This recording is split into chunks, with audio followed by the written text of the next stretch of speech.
શું છે આજે હીર? રાઈસ અને ચોળા.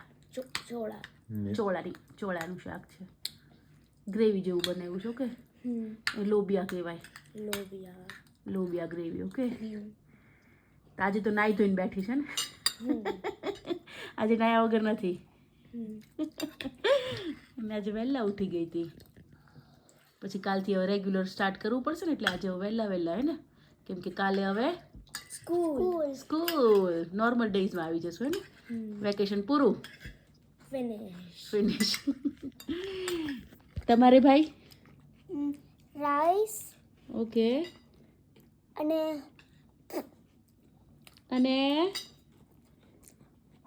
ચોળાનું શાક કહેવાનું. આપણે શું કહેવાનું? ચોળાનું શાક. તો જો આજે ચોળાનું શાક, રાઈસ, કાંદા અને અગેર અમારા બ્લેન્કેટવાળા.